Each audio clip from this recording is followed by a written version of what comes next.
মুসা আলাইহিস সালাম যখন বললেন যে রব্বি আরিনি, হে আল্লাহ আমাকে দেখা দাও, আমি তোমারে দেখবো।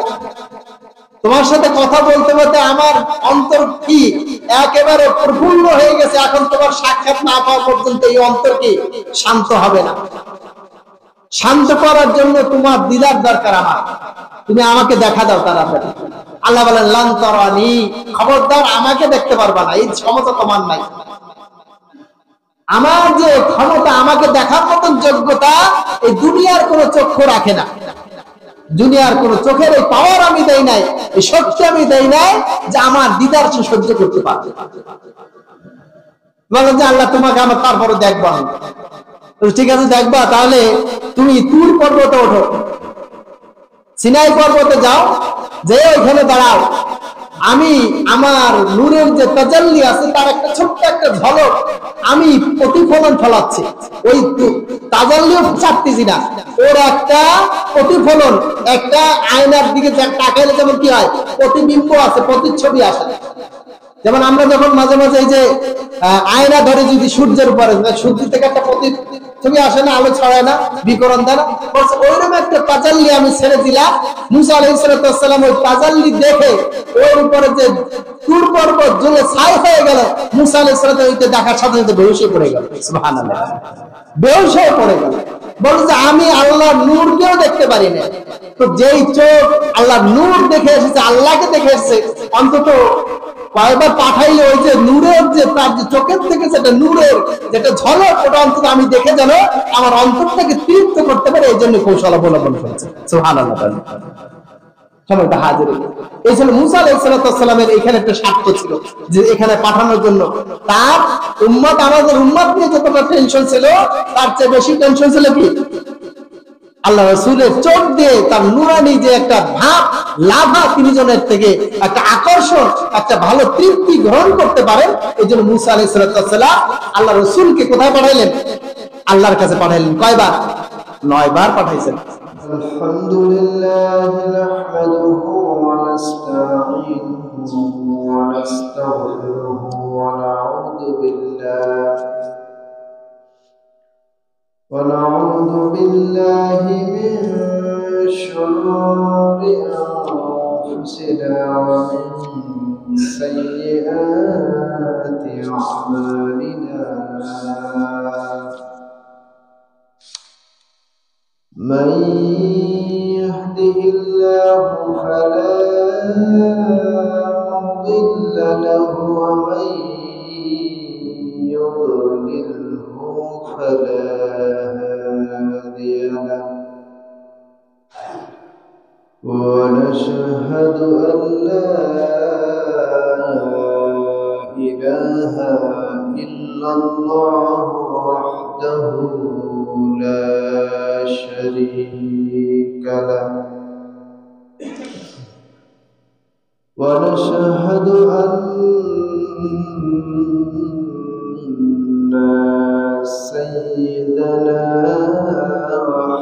وحبيبنا ومولانا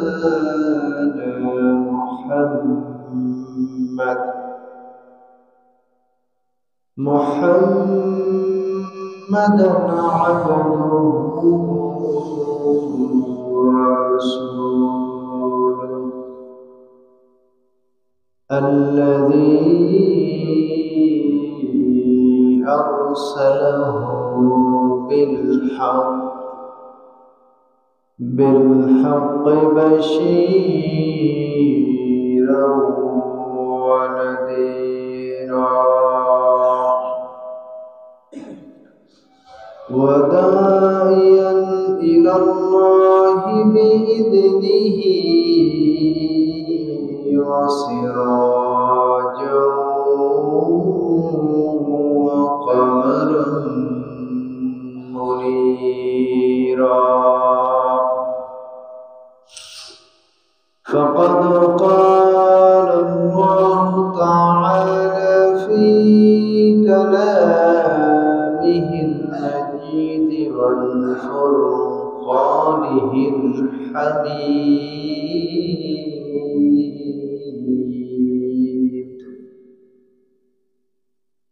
أعوذ بالله من الشيطان الرجيم.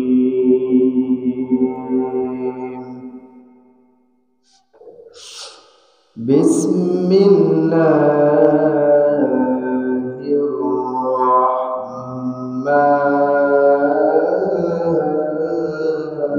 الرحيم.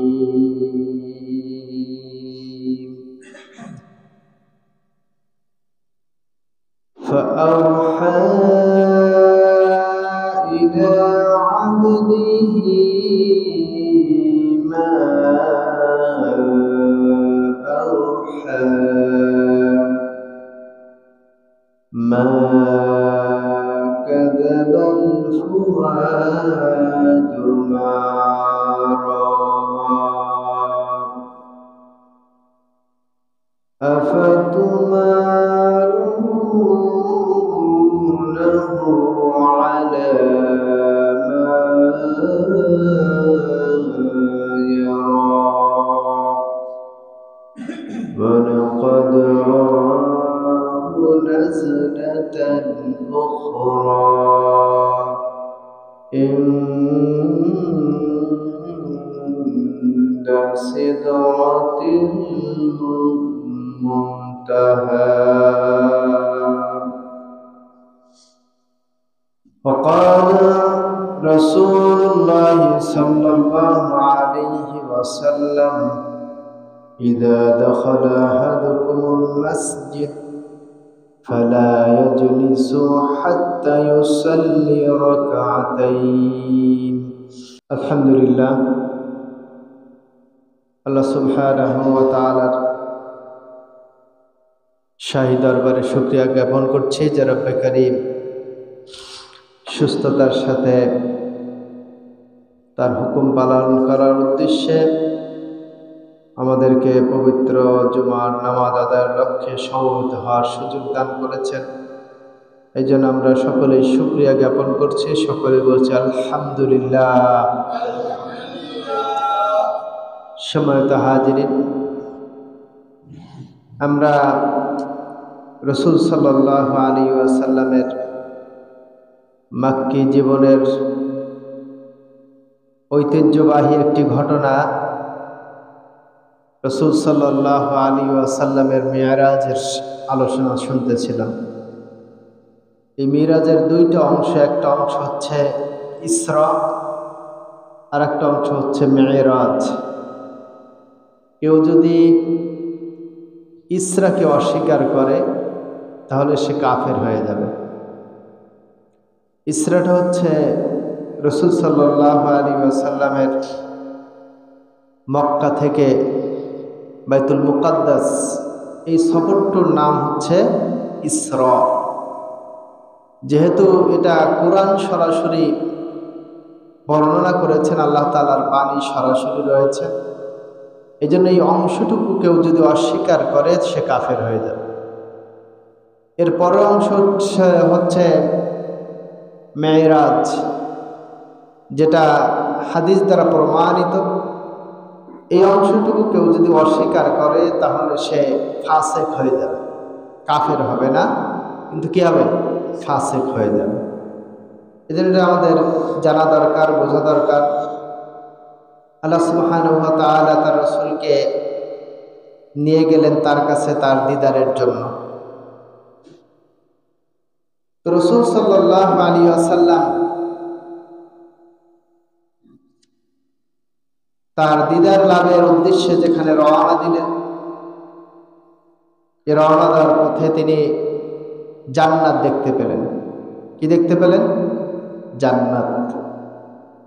আল্লাহ রাসূল সাল্লাল্লাহু আলাইহি ওয়াসাল্লাম জান্নাতের ভিতরে দেখলেন যে একটা বাড়ি ঘর তৈরি করা হয়েছে, যেই ঘরের ইটগুলো হচ্ছে স্বর্ণের এবং রূপার। বলে সুবহানাল্লাহ। প্রত্যেকটা ইট সোনা এবং রূপা, এবং তার যে মশলা সিমেন্ট বালু যেটাকে আমরা ব্যবহার করে থাকি, আজ থেকে 50 বছর 60 বছর আগে 100 বছর আগে মানুষ যখন বিল্ডিং নির্মাণ করত, ঘর তৈরি করত, পাকা ঘর তখন সুরকি চুন দিয়ে তৈরি করত নাকি? এখন কি হয়েছে? সিমেন্ট বালি। হয়তো ভবিষ্যতে অন্য কিছু আসলেও আসতে পারে যেটা আমাদের জানা নেই।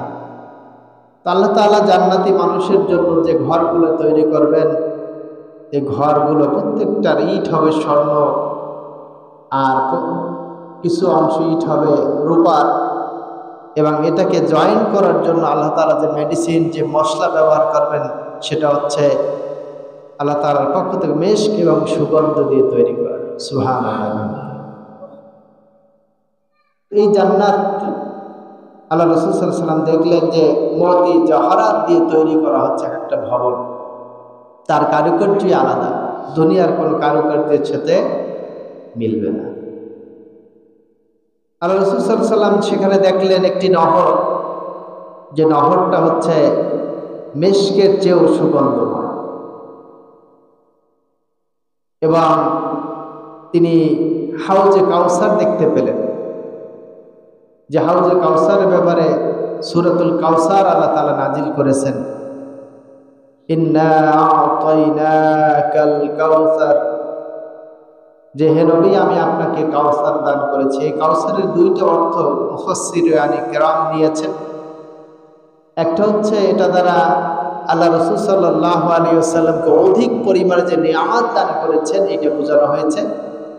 আবার কেউ কেউ বলেছেন না, এখানে সরাসরি কাউসারের কথা বলা হয়েছে, যে আল্লাহ তাআলা কাল কিয়ামতের দিন যে সময় বিভীষিকাময় মুহূর্ত থাকবে, মানুষের মাথার উপরে সূর্য চলে আসবে একেবারে কাছাকাছি।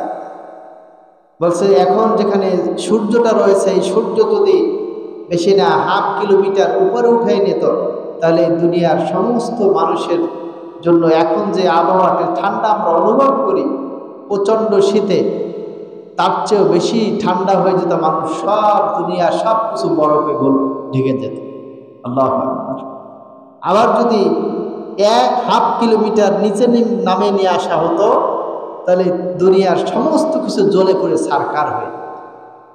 তো আল্লাহ তাআলা কি একটা মিডল পয়েন্টে এই সূর্যটাকে সেট করে রেখেছেন, কিয়ামত পর্যন্ত আপনি আমি সব দুনিয়ার সমস্ত মাখলুক এখান থেকে সুযোগ সুবিধা ভোগ করছে।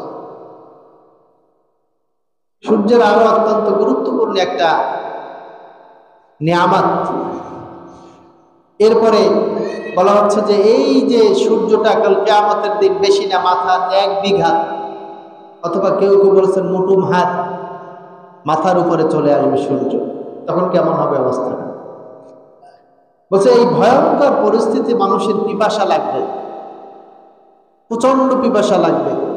আপনি আমি যখন রৌদ্রে তাপে বৈশাখ মাসে অথবা জ্যৈষ্ঠ মাসে যখন রাস্তায় হাঁটি রৌদ্রের ভিতরে, আধা ঘন্টা 1 ঘন্টা হাঁটার পরে কি প্রচন্ড পানির পিপাসা লাগে, লাগে না? লাগে। তো কিয়ামতের যখন সূর্য একেবারে নিকটবর্তী চলে আসবে, তখন মানুষের পিপাসা কি আরো বেশি লাগবে।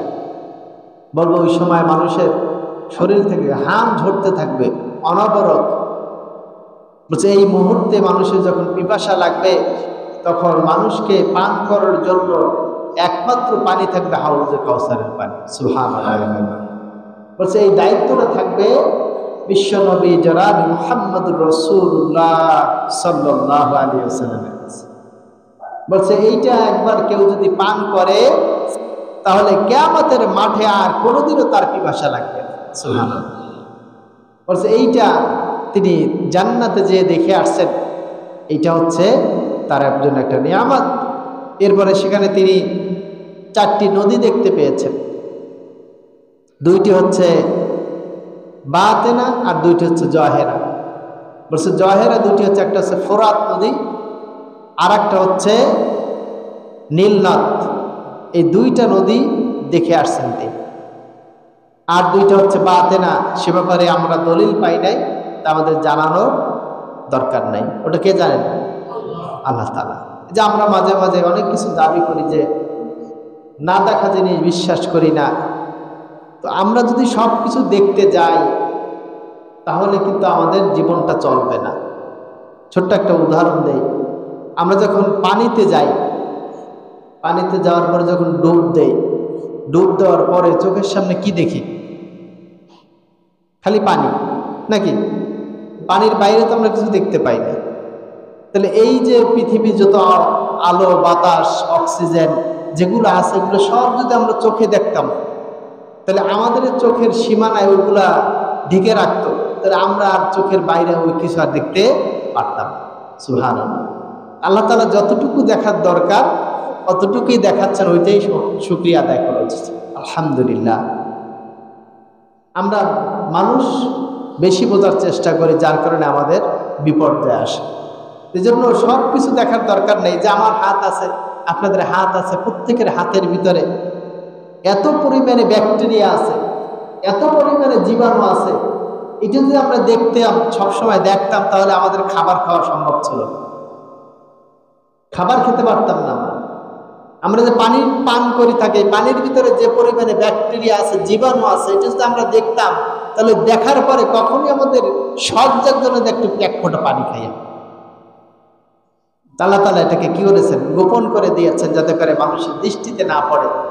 দৃষ্টিতে পড়লে বান্দার কষ্ট হবে, খেতে পারবে না। এই সন্তানকে এত আদর করে চুমো দেয়, গা কাছে নেই, বলছে সন্তানের গায়ে যত ব্যাকটেরিয়া আছে এটা যদি চোখে পড়তো, তাহলে এই সন্তানের ধারে কাছে আমি যাইতাম না। সময়ত হাজিরে, এই জন্য আল্লাহ যেটা করেন ভালোর জন্যই করেন, মঙ্গলের জন্য করেন। এটাই আমাদের মেনে নেওয়া উচিত। এই মেনে নেওয়ার ভিতরে কি আছে? আমাদের জন্য কল্যাণ আছে, মঙ্গল আছে, এটাই আমাদের জরুরি। তো সময়ত হাজিরে, বাতে না চাই দুইটা নদী আল্লাহ রাসূল দেখলেন, যেটা বলা হয় নাই। এরপরে বলেছেন যে জান্নাতের ভিতরে হযরত বেলাল রাদিয়াল্লাহু তাআলা আনহু পায়ের শব্দ শুনতে পাইলেন। সুবহানাল্লাহ। আল্লাহ রাসূলের এত সাহাবী, বলছে সাহাবীদের মধ্য থেকে মাত্র একজন আর পদধ্বনি আল্লাহ রাসূলের কানে গেল। আল্লাহ রাসূল বুঝতে পারলেন যে এটা মনে হয় বেলালের পায়ের ধ্বনি। সুবহানাল্লাহ। তো রাসূল সাল্লাল্লাহু আলাইহি ওয়াসাল্লাম মেরাজ থেকে ফিরে এসে বেলাল রাদিয়াল্লাহু তাআলা আনহুকে জিজ্ঞেস করলেন, হে বেলাল, আমি তোমার পায়ের ধ্বনি জান্নাতের ভিতরে শুনতে পেয়েছি। সুবহানাল্লাহ। কিন্তু কেন তোমার পায়ের ধ্বনি আমি শুনতে পেলাম, আমি বুঝে উঠতে পারলাম না। তুমি এমন কি আমল করো যে আমলের কারণে জান্নাতের ভিতরে তোমার পদধ্বনি শোনা গেছে? বলছে আল্লাহ রাসূল, আমি তো তেমন কোনো আমল করি না। আমার জানা মতে এমন কোনো আমল নাই যে আমলটার মাধ্যমে এমন একটি ঘটনা ঘটতে পারে। কিন্তু আমার মনে হয় যে আমি নিয়মিত একটা আমল করি। সে আমলটা হচ্ছে যে আমি যখন ওযু করি, ওযু করার সাথে সাথে আমি 2 রাকাত নামাজ আদায় করি। সুবহানাল্লাহ। বলছে, হে বেলাল, তোমার এই আমলটাই তোমার পা জান্নাত পর্যন্ত পৌঁছিয়ে দিয়েছে। সময়ত হাজিরিন, ছোট্ট ছোট্ট আমল, আমলগুলো আমরা অনেকে কোনো গায়ে লাগাই না, কিন্তু এই আমলগুলো করা দরকার। আল্লাহ রাসূল সাল্লাল্লাহু আলাইহি ওয়াসাল্লাম বলেছেন যে ইযা দাখালা আহাদুকুম মাসজিদ, যখন তোমাদের মধ্য থেকে কেউ যদি মসজিদের ভিতরে প্রবেশ করে, ফালা ইয়াজলিস হাত্তা ইউসাল্লি রাকাতাইন, যে যতক্ষণ পর্যন্ত 2 রাকাত নামাজ আদায় না করবে ততক্ষণ সে যেন মসজিদে না বসে। তা আমরা তো মসজিদে আসি, আমাদের মতন আমরা গল্প গুজবে জড়িয়ে যাই, কিন্তু মসজিদে ঢোকার সাথে সাথে যদি সময় থাকে, আমি এসে দেখছি যে আমার 2 রাকাত নামাজ পড়ার মতন সময় আমার কাছে আছে, ইমাম সাহেবও দাঁড়ায় নাই, বসে আছেন, তিনি তার কাজ করছেন, মুসল্লা ফাঁকা রয়েছেন, আমার সুযোগ আছে 2 রাকাত নামাজ পড়ার, তাহলে অবশ্যই 2 রাকাত নামাজ পড়েই মসজিদে বসতে হবে। এটা মসজিদের হক, মসজিদের অধিকার। আর বেলাল রাদিয়াল্লাহু তাআলা আনহু যেটা পড়েছেন ওটা হচ্ছে, ওটার নাম কি? তাহিয়াতুল ওযু। পবিত্রতার জন্য ওযুর পরে যে নামাজটা পড়া হয়, 2 রাকাত নামাজ পড়া উচিত আমাদের। পড়বো তো ইনশাআল্লাহ? চেষ্টা করবেন, আমলকে বাড়ান, আমলকে সমৃদ্ধ করুন। আল্লাহ রাসূল সাল্লাল্লাহু আলাইহি ওয়াসাল্লাম এরপরে পবিত্র খুশবুর কাজ দিয়ে গেলেন। আল্লাহ রাসূল জান্নাতের ভিতরে এক জায়গা দিয়ে অতিক্রম করতেছিলেন, যাচ্ছিলেন, সেখানে তার নাকের ভিতরে একটা সুগন্ধ ভেসে আসলো। তখন জিজ্ঞেস করা হলো যে এই সুগন্ধটা কিসের, এত সুন্দর ঘ্রাণ, আমি তো আগে কখনোই এটা পাই নাই, এই সুঘ্রাণটা কিসের? তো বলা হলো যে এটা হচ্ছে ফিরাউনের দাসী। ফিরাউনের যে দাসী ছিল, যে ফিরাউনের মেয়ের চুল আঁচড়িয়ে দিত, বলছে এই দাসীর সুগন্ধি। বলছে যে যখন ফিরাউনের মেয়ের যখন ওই দাসী চুল আঁচড়াচ্ছিল, তখন একটা চুল নিচে পড়ে গিয়েছিল। তো তিনি বিসমিল্লাহ বলে ওইটাকে উঠাইলেন। তো বললেন যে দাসী এই বিসমিল্লাহ শব্দ শুনে ফিরাউনের মেয়ে বলল যে এইটা কোন শব্দ, আবার এটা তো আমি জানি না, তুমি কোথায় শিখলে এটা? বলছে এটা হচ্ছে তোমার আমার রবের নামে আমি এটা উঠাইলাম, তোমার আমার রব যিনি আল্লাহ, তার নামে আমি উঠাই। তো এই ঘটনা এক কান দুই কান করে শেষ পর্যন্ত ফিরাউনের কাছে চলে গেল। ফিরাউন যখন টের পাইল যে সে বিসমিল্লাহ বলেছে, তার মানে আমি ছাড়া অন্য কারো নামে সে শুরু করছে, তখন এটা তার গায়ে লাগবে। জিজ্ঞেস করলে এটা কে আবার? বিসমিল্লাহ আল্লাহকে। বলছে আল্লাহ হচ্ছে তোমার আমার রব যিনি, তিনি হচ্ছেন আমাদের আল্লাহ। সুবহানাল্লাহ। ফিরাউনকে আল্লাহ জানতো না? জানতো। ফিরাউনও জানতো, কারণ ফিরাউন যে 950 বছর দুনিয়ায় জীবিত ছিল, 450 বছর তিনি শাসন করেছেন। এই ফিরাউন আল্লাহ তাআলাকে মানত, কিন্তু আল্লাহ তাআলাকে কি বাহিরে মানত না, ভিতরে ভিতরে আল্লাহকে বিশ্বাস করত। তো যার কারণে সে আল্লাহ তাআলার কাছে মাঝে মাঝে রাতে উঠে চাইতো আল্লাহর কাছে, দুনিয়া সম্পর্কে চেয়েছে, আল্লাহকে রাজি খুশি করার জন্য চায় না, আল্লাহর আখিরাতের জন্য চায় না, দুনিয়ার জন্য চাইছিল। তো আল্লাহ তাআলা তাকে দুনিয়ায় কি অফুরন্ত নিয়ামত দিয়েছিলেন। তো ফিরাউন কি করলো, তার ওই দাসীকে ধরে আনলো এবং তার একটা বাচ্চা ছিল, বাচ্চাকে ধরে আনলো, এনে জ্বলন্ত, আমরা এই ঘটনাগুলো জানি যে জ্বলন্ত তেলের ভিতরে, উত্তপ্ত তেল, এই কড়াইয়ের ভিতরে তার সন্তানকে ছেড়ে দিচ্ছিল। তাকে ভয় দেখানো হলো, বলা হলো যে তুমি যদি এক ইলাকে অস্বীকার না করো, তাহলে তোমার এই সন্তানকে আগুনের ভিতরে, এই তেলের ভিতরে ফেলে দেওয়া হবে। তো ফিরাউনের দাসী বলল যে তাকে ফেলো না, আমি পড়ছি, আমার মেয়েকে ফেলো না। তো তার মেয়ে, ছোট্ট মেয়ের জবান খুলে গেল, বলল যে মা তুমি ভয় পেও না, আমাকে ফেলতে দাও, তুমি ঈমান হারা হও না। এই যে তুমি তেল দেখতে পাচ্ছ, এটা তেল না, এই জ্বলন্ত তেল না, টকবকে ফুটানো তেল না, বরঞ্চ এটা আল্লাহ তাআলা ফুলের বাগিচা বানিয়ে দিয়েছে। যাদের ঈমান শক্ত, তারা দুনিয়ার এই যে কষ্টটাকে তারা কষ্ট মনে করে না।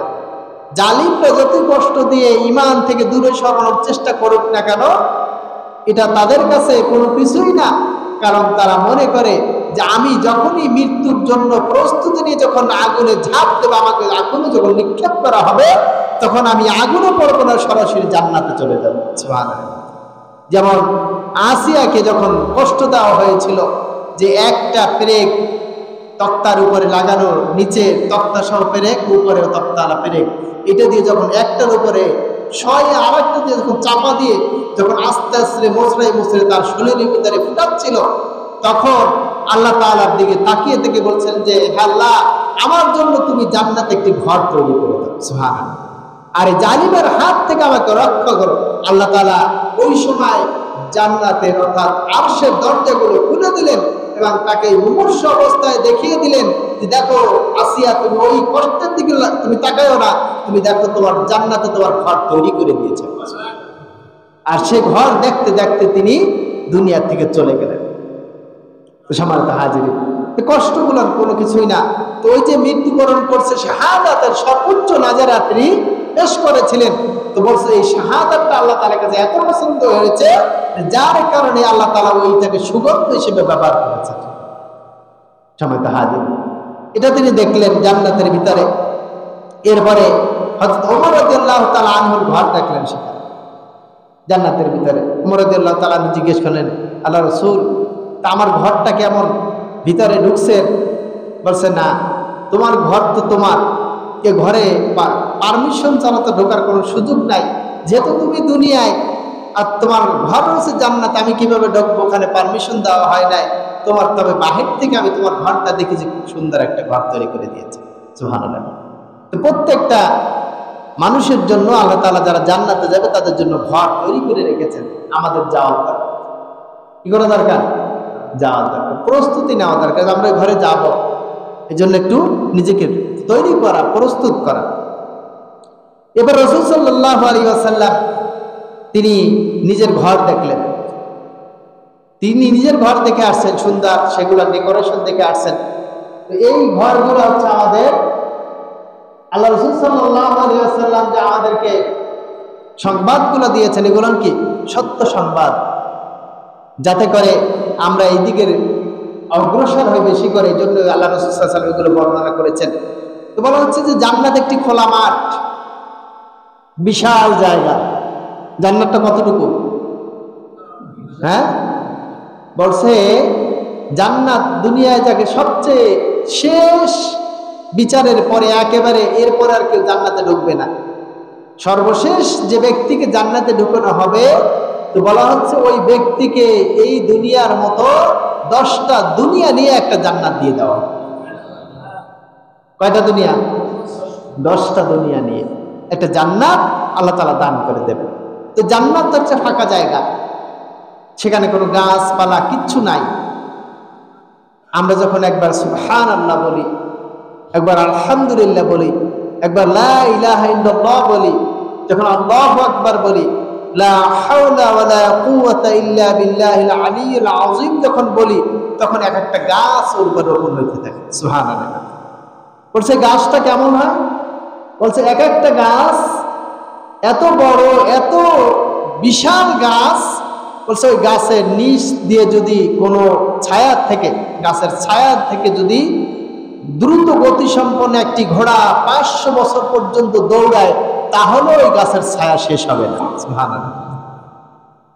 তাহলে কি আমাদের গাছ দরকার আছে লাগানো? হ্যাঁ, তাহলে আপনি দুনিয়ায় আমল করবেন, গাছ হবে কোথায়? জান্নাত। না, আমরা তো জান্নাতে গাছ লাগাচ্ছি না। জান্নাতে যাওয়ার পরে তো আবার আফসোস করতে হবে যে আল্লাহ, কেন দুনিয়ায় বকর বকর করলাম, কেন মানুষের গীবত চর্চা করলাম, কেন ফালতু কথা বললাম। তার চেয়ে যদি আমি একবার সুবহানাল্লাহ বলতাম, একবার আলহামদুলিল্লাহ বলতাম, একবার লা ইলাহা ইল্লাল্লাহ বলতাম, একবার আল্লাহু আকবার বলতাম, একবার লা হাওলা ওয়ালা কুওয়াতা ইল্লা বিল্লাহিল আলিয়্যিল আযীম বলতাম, তাহলে আমার জান্নাতে কত গাছ হয়ে যেত, হতো না? তাহলে কি কথা বলবো বেশি, নাকি এগুলা আমল করব? হ্যাঁ, আমল করা দরকার। আপনার আমার জায়গা দিয়ে দিয়েছেন, এখন তৈরি করার দায়িত্ব কার? আপনার আর আমার। শুধুমাত্র একটা মুখের ভাষা যদি আমি ব্যবহার করতে পারি, তাহলে কি হয়ে যাবে? জান্নাত পাওয়া যাবে। সম্মানিত হাজিরিন, এবার আল্লাহ রাসূল সাল্লাল্লাহু আলাইহি ওয়াসাল্লাম চলে গেলেন সিদরাতুল মুনতাহা। এই সিদরাতুল মুনতাহা হচ্ছে একটা বড়ই গাছ। এটা হচ্ছে একটা সীমানা, একটা আইন, অর্থাৎ এই দুনিয়ার জগৎ এবং ঊর্ধ্ব জগৎ, এই জগতের মাঝখানে হচ্ছে সিদরাতুল মুনতাহা। বলছে এই সিদরাতুল মুনতাহার বড়ই গাছের এক একটা পাতা হচ্ছে হাতির এক একটা কানের মতো, একটা পাতা বলছে এক একটা ফল হচ্ছে একটা ড্যাগের মতো, বিশাল বিশাল এক একটা ফল, বড়ই ফল। বলছে এই বড়ই গাছটা হচ্ছে প্রত্যেকটা মানুষের নাম লেখা আছে, প্রত্যেকটা মানুষের, এই দুনিয়ায় যত মানুষ এসেছে আর যত মানুষ আসবে সমস্ত মানুষের নাম ওখানে লেখা থাকে। তো বলছে যে ওই গাছটা পাতা যখন ঝরে, ওই পাতার সাথে এক একজনের নাম লেখা থাকে। বলছে যে এই পাতাটা শুকনো হয়ে যায়, আস্তে ঝরে পড়ে, তখন ওই ব্যক্তির দুনিয়ার থেকে চলে যাওয়ার একটা সংকেত মালাকুল মউত পেয়ে যায় আর তার জানটা কবজ করে নেয়। ওটা হচ্ছে সিদরাতুল মুনতাহা, শেষ সীমানা। বলছে ওইখান থেকে আল্লাহ তাআলার কাছে গেলেন। আল্লাহ তাআলার সাথে যে একটা বিষয় কথা আসে যে আল্লাহ তাআলার সাথে সাক্ষাৎ হয়েছে কি হয় নাই, সরাসরি দেখছেন কি দেখেন নাই, এই বিষয়টা নিয়ে ইখতিলাফি বিষয়, মত পার্থক্যপূর্ণ একটা বিষয়। একদল আলেম বলেছেন আল্লাহ তাআলার সাথে দেখা হয়েছে, আরেকদল বলেছেন না দেখা হয় নাই, পাশাপাশি ছিলেন, পাশাপাশি। এবং সেখানে তিনি সিদরাতুল মুনতাহায় জিবরিল আলাইহিস সালামকে পূর্ণাঙ্গ সূরাতে দেখেছেন। কি সূরাতে? পূর্ণাঙ্গ সূরাতে দেখেছেন। বলছে যে এই পূর্ণাঙ্গ সূরাত জিবরিল আলাইহিস সালাম যে এত বড় দেহের অধিকারী, এর আগেও মনে আমি একদিন বলেছিলাম যে এই দুনিয়ার সমস্ত পানি যদি তার মাথার পরে ঢেলে দেওয়া হয়, তার মাথায় যদি দুনিয়ার সমস্ত পানি যদি ঢেলে দেওয়া হয়, তাহলে আমরা যেমন ওই হাতে তালুতে করে তেল দিলে পরে এক বিন্দু গড়াইয়ে পড়ে না, বলছে যে ওই দুনিয়ার সব পানি তার মাথায় দেওয়ার পরেও এক বিন্দু পরিমাণ তার গড়াইয়ে পড়বে না। সুবহানাল্লাহ। এই যদি তার মাথা হয়, তার দেহটা কত বড়,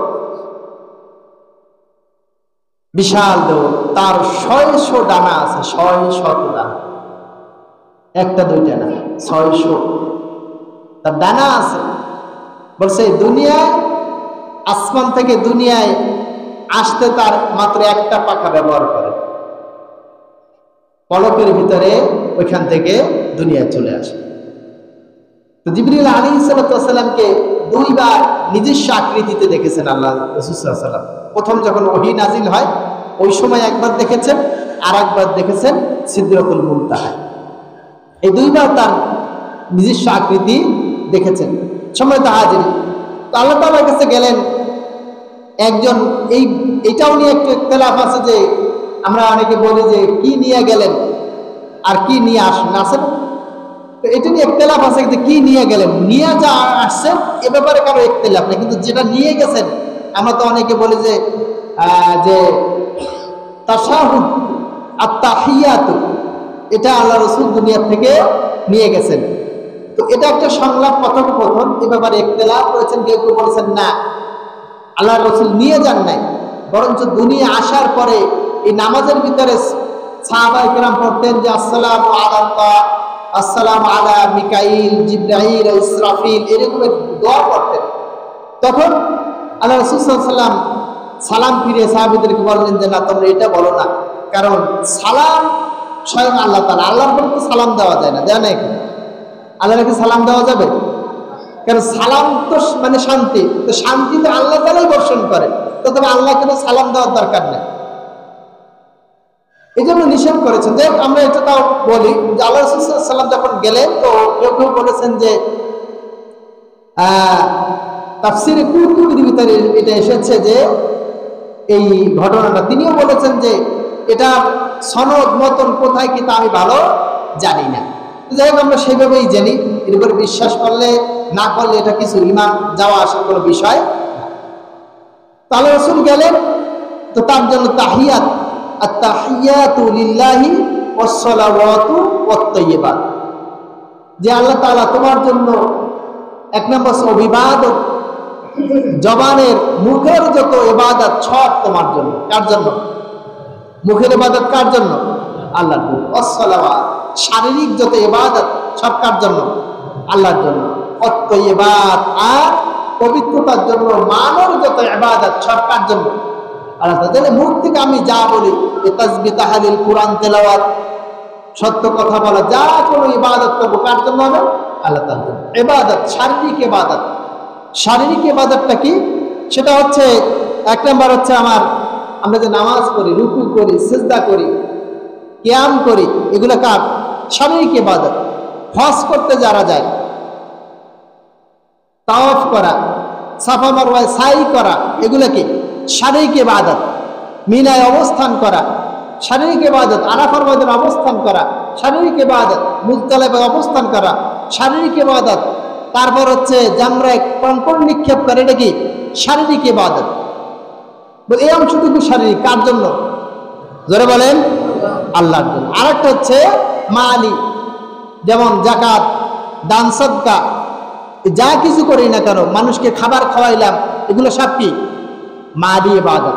বলছি সব ইবাদতের কোন জায়গায় যাবে? আল্লাহর জন্য। এই দুনিয়ার আমরা যা কিছু করি না কেন কোনো কিছুই মানুষের জন্য না, সব কিছু আল্লাহর জন্য। কেউ যদি মানুষকে সন্তুষ্ট করার জন্য, মানুষকে রাজি খুশি করার জন্য কি ইবাদত করে, তাহলে ওইটা হবে কি ইবাদত হবে না, ওটা ইবাদতের ভিতরে শিরক করে চলে আসবে। আর শিরক যুক্ত ইবাদত আল্লাহ তাআলা কবুল করেন না। সমিত হাজিরিন, তাহলে এটা ছিল তাহিয়াত। তাহিয়াতু লিল্লাহি ওয়াস সালাওয়াতু ওয়াত তাইয়্যিবাত। আসসালামু আলাইকা আইয়ুহান নবী ওয়া রাহমাতুল্লাহি ওয়া বারাকাতুহু।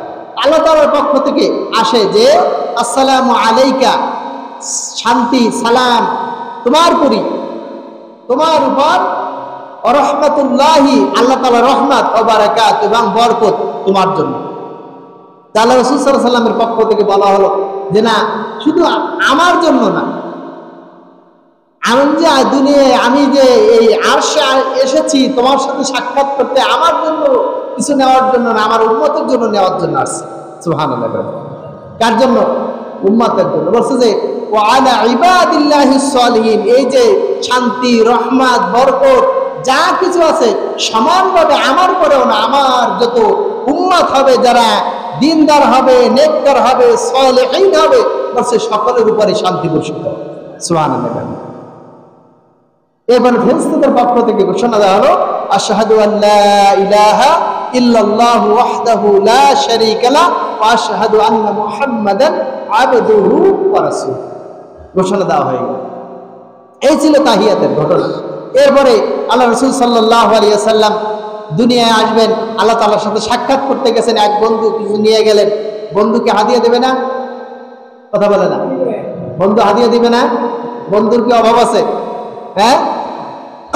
তো উম্মতে মুহাম্মাদের জন্য আল্লাহ রাব্বুল আলামিনের পক্ষ থেকে আল্লাহ রাসূল সাল্লাল্লাহু আলাইহি ওয়াসাল্লাম মেরাজ করেছেন কয়বার? একবার। কিন্তু না, এখানে কথা আছে, আল্লাহ রাসূল মেরাজ হয়েছে 10 বার। সুবহানাল্লাহ বলবেন না? কয়বার হয়েছে? 10 বার। কিভাবে? যে আমরা জানি যে মুসা আলাইহিস সালামের তো 6ষ্ঠ আসমানে তিনি, তার কাছে যখন এই নামাজের ঘটনা নিয়ে আসলো যে আল্লাহর পক্ষ থেকে কি আনছো তুমি, তোমার আল্লাহ কি দিয়েছেন উপহার, তিনি বললেন যে আমার তো উপহার দিয়েছে নামাজ। কয়েক তো 50 ওয়াক্ত নামাজ দিয়েছে। বলছে যে জোর বেটা, এই যে উম্মত, আমার উম্মত নামাজ পড়ে না, তাই এই অবস্থা। তোমার উম্মত যদি 50 ওয়াক্ত নামাজ তুমি নিয়ে আসো, তাহলে উম্মত নামাজ পড়বে কোন সময় আর কাজ করবে কোন সময়? লাস্টে নামাজই পড়বে। তো কি করতে হবে? আল্লাহর কাছে যাও, যে কমাই নিয়ে আসো। তাহলে কয়বার গেছিলেন? 9 বার। 5 9 45, 9 বার গেছিলেন। আর প্রথমে গেছেন একবার। কয়বার হয়েছে? 10 বার। তাই কয়বার দিদার হয়েছে? 10 বার দিদার। এই সুযোগটা মুসা আলাইহিস সালাম কেন নিলেন? মুসা আলাইহিস সালাম তো একটু জেদি মানুষ ছিলেন, উনি একটু সুযোগটা নিলেন যে আমার চোখে। মুসা আলাইহিস সালাম যখন বললেন যে রব্বি আরিনি, হে আল্লাহ আমাকে দেখা দাও, আমি তোমারে দেখব।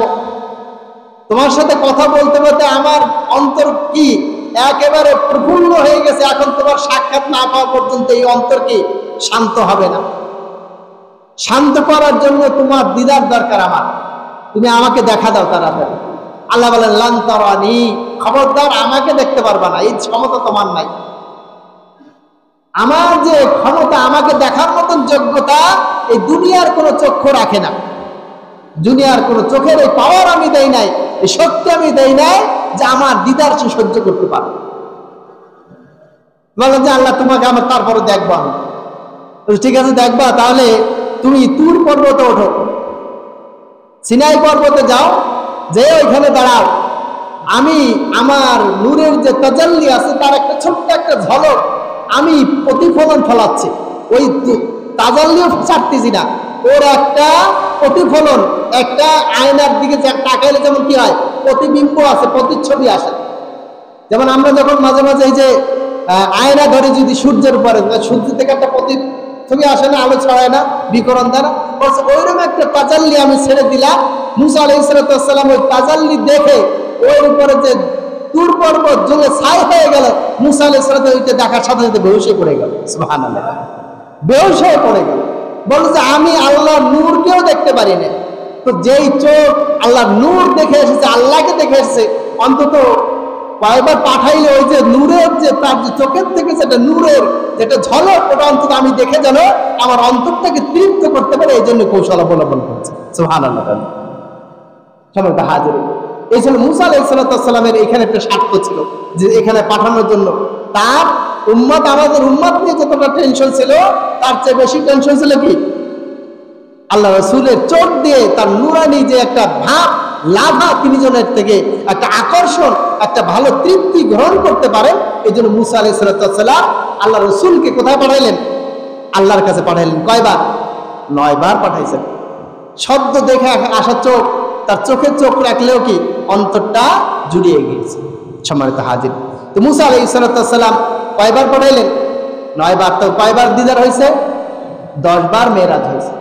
তো আল্লাহ রাসূল সাল্লাল্লাহু আলাইহি ওয়াসাল্লাম মেরাজ করেছেন 10 বার, আর তিনি এক বান্দা তার উম্মত যেন একবার নয়, 2 বার নয়, যতবার তারা নামাজে দাঁড়িয়ে যায় ততবার যেন আল্লাহ তার সাথে কি হয়, মেরাজ হয়, এই ব্যবস্থা করে দিন। সুবহানাল্লাহ। এই নামাজটা শুধু নামাজ না, এই নামাজটা হচ্ছে সরাসরি রবের সাথে সাক্ষাৎ, সরাসরি সাক্ষাৎ। আল্লাহ রাসূল বলছেন যখন কোনো বান্দা যখন নামাজে দাঁড়ায় এবং সে যখন সিজদায় চলে যায় তখন সে আল্লাহ তাআলার একেবারে নিকটবর্তী হয়ে যায়। সুবহানাল্লাহ।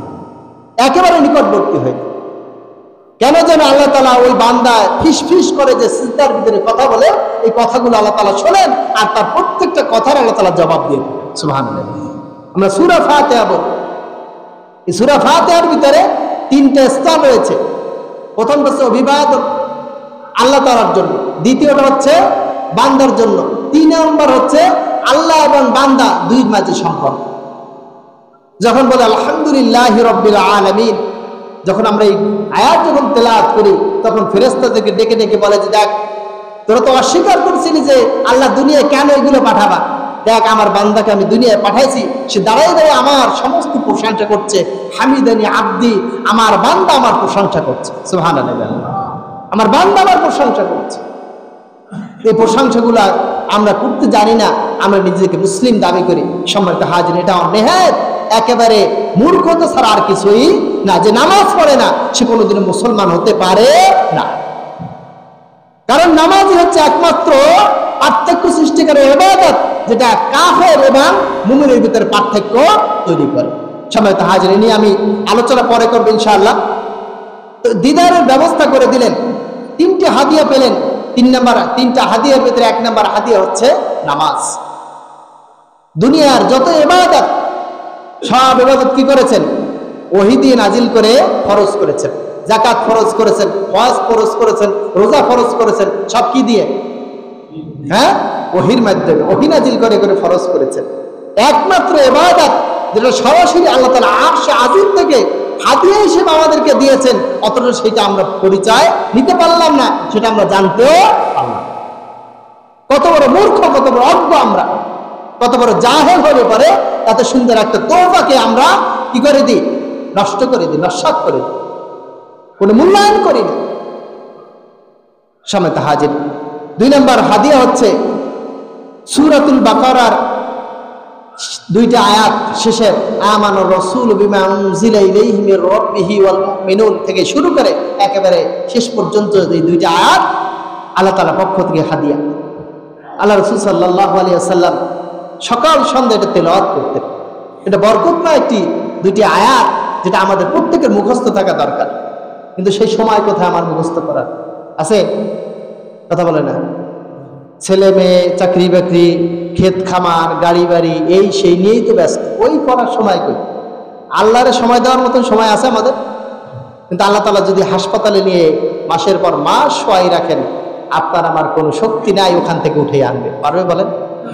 এই যে মাওলানা শফিকুল ইসলাম সাহেব, আল্লাহ তাকে জান্নাতের সর্বোচ্চ মাকাম দান করুক, সকলে আমিন। দুনিয়ার থেকে চলে গেছেন, কত ব্যস্ত ছিলেন। এই ব্যস্ততার মাঝে তিনি কিন্তু তার নামাজ ঠিক রেখেছেন।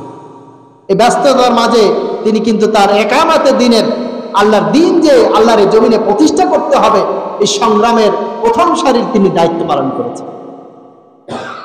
তিনি দুনিয়ার থেকে চলে গেছেন, কিন্তু তার হাতে গড়া যে মানুষগুলো একামাতে দিনের পথে অগ্রসর হচ্ছেন, 5 ওয়াক্ত নামাজ পড়ছেন, রিপোর্টে রাখছেন, বলছে এই মানুষগুলা কি কাল কিয়ামতের দিন এই তার আমলনামা কি এখনো জারি রয়েছে। তিনি মারা গেছেন কিন্তু তার আমল কি জারি আছে না? আল্লাহ রাসূল কি বলেছেন? ইযা মাতাল ইনসান ইনকাতা আনহু আমালুহু ইল্লা মিন সালাসা। বলছে এখন মানুষ যখন মারা যায় তখন তার আমলের দরজা বন্ধ হয়ে যায়, সে আর আমল করতে পারে না। ইল্লা মিন সালাসা, তিনটা ব্যতীত।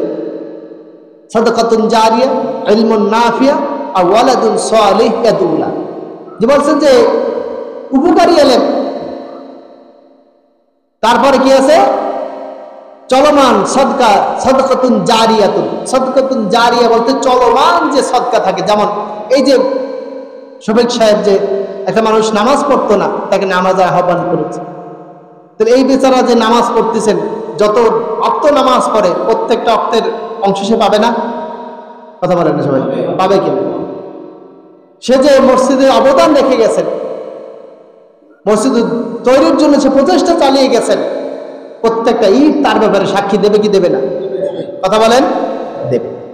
প্রতিটা রড, প্রতিটা ইঞ্চি ইঞ্চি মাটি তার জন্য সাক্ষী দেবে যে আল্লাহ আমি সাক্ষী দিচ্ছি তোমার এই বান্দাই মসজিদের জন্য কাজ করে গেছে। তাহলে কিয়ামতের দিন নাজাতের জড়িয়ে হয়ে যাবে। এই জন্য দুনিয়ায় থাকতে এগুলো কাজগুলো করে যাওয়া দরকার। সন্তান তৈরি করে যাওয়া দরকার, যে মরার পরে যেন আমার জন্য দোয়া করতে পারে। আমাদেরকে ডেকে ডেকে মাদ্রাসায় ভর্তি করতে হয়। মাদ্রাসা ভর্তি করেন, এত কথা বলার পরেও মাদ্রাসা ভর্তি করেন। মাদ্রাসা ভর্তি করবো কি ভিক্ষা করতে নেই? এটা আপনাদের ভুল ধারণা, মিসকনসেপশন, আপনাদের সম্পূর্ণ ভুল ধারণা। একজন আলেম, একজন মাদ্রাসা পড়ুয়া, সে যদি তার আমলের সাথে যে কি বলছে এলেমের সাথে যদি আমলের সম্পর্ক রাখে, সে এলেম অর্জন করছে, ওই এলেম অনুযায়ী সে যদি আমল করে, আমি দৃঢ় বিশ্বাস করে কথা বলতে পারি যে ওই বেচারা কোনোদিনও না খাই থাকতে পারে না। রেকর্ড আছে আমার। কিন্তু আপনি ইলমের সাথে গাদ্দারি করবেন, ইলমের মুখালাফাত করবেন, বিরোধী চলবেন, তো আপনার দলতে আপনাকে অবশ্যই অপমানিত করবে, কিন্তু আল্লাহ তাআলার সিদ্ধান্ত।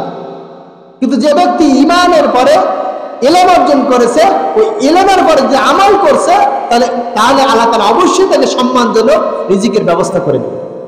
এটা আল্লাহ তাআলার সিদ্ধান্ত। এই জন্য আপনার আমার সন্তানকে বড়লোক বানানোর টার্গেট নিয়েন না, আপনার সন্তানকে মানুষ বানানোর টার্গেট নেন। আর এই মানুষ বানানোর জন্য প্রথম কাজ হচ্ছে তাকে আল্লাহর পরিচয় করাই দেওয়া। তা আল্লাহর পরিচয় কোথায় পাওয়া যায়? স্কুলে। কোথায় পাওয়া যায়? মাদ্রাসায় পাওয়া যায়। আপনাদের সন্তানদেরকে মাদ্রাসায় ভর্তি করবে। এই একটা মাদ্রাসা আছে আরাফাতনগর নুরানি মাদ্রাসা, যে বাচ্চারা ছোট্ট ছোট্ট বাচ্চা, আল্লাহ রাসূল বলছেন যে বাচ্চা কথা বলতে পারে না, তার উপরে শরীয়তি বিধান এখনো জারি হয় না, বলছে ওই বাচ্চা যে আমল করে, যত আমল করে, আলিফ পড়ছে, বা পড়ছে, সূরা পড়ছে, হাদিস পড়ছে, নামাজ পড়ছে, জিকির আজকার করছে, যা কিছু করবে, বলছে ওই আমল নামার একটা অংশ, যেহেতু তার উপরে শরীয়ত কিনা রুজু না, তার উপরে শরীয়ত বর্তায় নাই, বলছে এই বাচ্চা যা করবে তার অভিভাবকের আমল নামা সেটা লিখে দেওয়া হবে। সুবহানাল্লাহ। তাহলে আপনার আমার সন্তান সুযোগ আছে, এখন কথা শোনে, এখন আপনি কথা শোনান, ভালো কথা শোনান, ভালো কাজে লাগান। আপনার সন্তান যখন বেয়ারা হয়ে যাবে, বিগড়ে যাবে, যখন আর কথা শোনার বয়স থাকবে না, তখন আপনি হুজুরের কাছে পানি খান, কোরআন নিয়ে গুলে খাওয়াইলে কি কোনো কাজ হবে? কথা বলেন, কোনো কাজ হবে না। সময় থাকতে এখন মাটি নরম মাটি, আপনি সুন্দর করে তাকে সাজান, আপনার মতন করে আপনি তৈরি করেন, তাহলে দেখবেন যে আপনার সন্তান বেয়ারা হবে। এই জন্য সন্তানকে ভালো করার জন্য ইলমে দ্বীন শিক্ষা দেওয়া, এটা তার একটা নৈতিক অধিকার। একজন সন্তানের পিতার প্রতি, মাতার প্রতি যে অধিকারগুলো আছে, তার ভেতরে বড় একটা অধিকার হচ্ছে সন্তানকে ইলমে দ্বীন শিক্ষা দেওয়া। এটা থেকে যদি কোনো পিতা, কোনো মাতা যদি বঞ্চিত করে, কাল কিয়ামতের দিন সে অবশ্যই আসামির কাঠগড়ায় তাকে দাঁড়াইতে হবে। এই জন্য আপনার সন্তানকে নেক সন্তান বানানোর জন্য মাদ্রাসায় ভর্তি করবেন, যেখানে হোক না কেন। এখানে আছে, এখানে সাসিবুনিয়া আছে মাদ্রাসা, যেখানে যে মাদ্রাসা আছে আপনার যেখানে চয়েস হয় সেখানে আপনি ভর্তি করেন, কিন্তু সন্তানকে মানুষ বানান। সবাই তা হাজির। এরপর হচ্ছে আল্লাহ রাসূল সাল্লাল্লাহু আলাইহি ওয়াসাল্লামের 3 নম্বর যে হাদিয়াটা দেওয়া হয়েছে, সেটা হচ্ছে শিরক মুক্ত বান্দাকে আল্লাহ তাআলা জান্নাত দিবেন। সুবহানাল্লাহ। বলছে দুনিয়ার মানুষ যত অপরাধ করুক না কেন, যত অপরাধ করুক না কেন, বলছে যে জেনা করুক, তারপরে চুরি করুক, ডাকাতি করুক, সব কিছু করছে, করার পরে সে অনুতপ্ত হয়েছে, তওবা করেছে, আর সে তওবা অবস্থায় সে মারা গেছে, বলছে আল্লাহ তাআলা তাকে জান্নাত দিয়ে দেবে। সুবহানাল্লাহ। সে যদি শিরিক না করে, বলছে শিরিক যুক্ত ইবাদত নিয়ে যদি কেউ দুনিয়া থেকে চলে যায়, মাম্মাতা লা ইশরিক বিল্লাহি শাইআন দাখালাল জান্নাহ, যে ব্যক্তি দুনিয়া থেকে চলে গেছে তার আমলনামায় কোনো শিরিক নাই, বলছে ওই ব্যক্তি জান্নাতে আল্লাহ তাআলা পৌঁছে দেবে।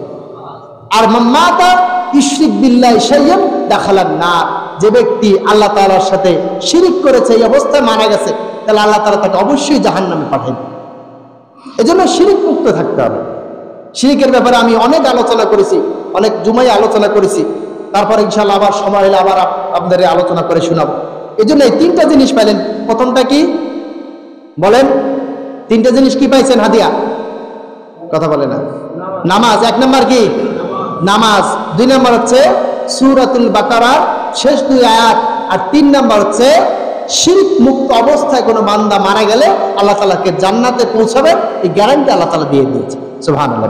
তো এই জন্য আমাদের এগুলা বোঝা দরকার, জানা দরকার। এরপরে আল্লাহ রাসূল সাল্লাল্লাহু আলাইহি ওয়াসাল্লাম যখন এটা নিয়ে আসলেন, আসার পর মুসা আলাইহিস সালামের সাথে কথা হলো, তিনি বললেন যে এই উম্মাত এই 50 ওয়াক্ত নামাজ পড়তে পারবে না। আল্লাহ তাআলা কমাইতে কমাইতে কয়বার কমাইলেন? 9 বার, 45 ওয়াক্ত কমাই দিলেন। মুসা আলাইহিস সালাম আবার বললেন যে আবার যাও, এও বেশি হয়ে গেছে। বলছে না, আমি আর যাব না, আমার লজ্জা লাগে। আর তিনি আরেকটা চিন্তা করলেন যে আমি যদি কমাইতে কমাইতে কমাই ফেলাই, তাহলে তো কমে যাবে, আমার যে উম্মত আছে এটা জান্নাতে যাবে কিভাবে? জান্নাতে যাওয়ার তো সুযোগ লাগবে, এটা যদি বন্ধ হয়ে যায় তাহলে জান্নাতে যাবে কিভাবে? আল্লাহ রাসূলের মনও খারাপ হয়ে গেল যে 9 বার কমাইয়া 45 ওয়াক্ত কমাই দিলাম, এখন কি হবে? আল্লাহ তাআলা ঘোষণা দিলেন যে হে রাসূল, আপনার হতাশ হওয়ার কোনো কারণ নেই। আপনার যে উম্মত রয়েছে, এই উম্মতরা যদি গুরুত্বের সাথে, যত্ন সহকারে, ইহতিমামের সাথে, খুলুসিয়াতের সাথে 5 ওয়াক্ত নামাজ আদায় করে, আমি আল্লাহ তাআলা তাদেরকে 50 ওয়াক্ত নামাজের সওয়াব লিখে দেব।